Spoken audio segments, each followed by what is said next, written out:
Nous attendions les résultats avec impatience. De mon côté, le plus neutre possible et du côté de mon homme, le plus positif possible. Pouf! Explosion de bouteille de champagne empoisonnée. Résultat, cancéreux. Le regard de mon homme s'est assombri. Le mien est devenu ailleurs et celui du docteur plein de tristesse impuissante. Une merveilleuse personne en avant de moi qui annonce de telles nouvelles. Il faut une attitude incroyable. Merci Elisabeth d'avoir pris le temps de rencontrer deux personnes dont la vie vient de basculer. Je suis Elisabeth Mich, je suis médecin de famille. C'est sûr que quand c'est des patients jeunes comme Geneviève, bien, c'est sûr que ça vient nous chercher aussi. Comme médecin de famille, on a des vécus parfois qui sont un peu semblables. Ça fait en sorte qu'on se projette un petit peu dans la situation, puis ça nous permet d'avoir une façon de faire pour laquelle on pense que c'est ce que j'aimerais qu'on fasse si c'était moi qui étais dans la même situation. Je suis plus capable de m'émerveiller parce que j'ai deux beaux enfants en santé. Je suis plus capable de m'émerveiller sur rien. C'est pas moi. Ouais, c'est beaucoup de moments hyper intenses. Prendre une douche et se rendre compte que les cheveux te glissent sur les épaules, le dos, les fesses pour finir leur trajectoire sur tes pieds est une sensation désagréable, gênante et pénible.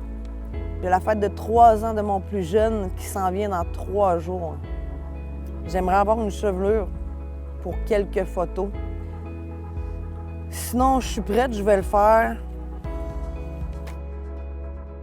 L'espèce de joie de vivre, je l'avais plus trop. Tu sais, c'était...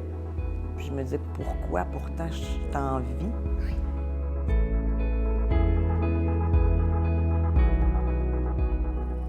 Geneviève Rioux, ça le sait, pour son dernier traitement. La chaleur m'a envahi le corps. Tout en marchant le corridor, la tête basse, le son de mes pas encore présents me rappelle le début de toute cette épreuve. Je lève la tête, regarde au loin vers la salle C et souris. C'est vraiment mon dernier. Il faut quand même faire un deuil d'une habitude ancrée depuis 4 semaines. 20 traitements du lundi au vendredi. Ce sont des deuils plus faciles. Je ne sais pas. Je me pose la question, c'est quoi la suite? En sortant de la salle, une satisfaction mêlée à de l'étourdissement dans ma tête et dans mon cœur. Surtout ce qui se passe encore et encore. Parce que si j'avais eu ça à l'extérieur, tu sais, j'ai vu mon grand-père quand j'étais jeune, là, puis lui, il fallait qu'il parte. Il était d'ici, justement, de Rimouski. Il fallait qu'il monte à Québec, redescend. Tu sais, tu as quand même des traitements, ça te tente pas de faire de la route, tu sais, tu dors. Des fois, tu es obligé de dormir là-bas, tu dors pas chez vous, tu n'es pas dans tes affaires, tu es totalement déstabilisé, tandis que, tu sais, moi, j'avais ça ici. J'arrivais, je faisais le traitement, je repartais, au moins, j'étais chez nous, tu sais. Je pouvais totalement déconnecter, puis je me disais, là, je suis bien, j'ai envie de crier, j'ai envie de pleurer, j'ai envie de... Ouais. Je le faisais parce que j'étais chez nous, tu sais. Oui, tout à fait.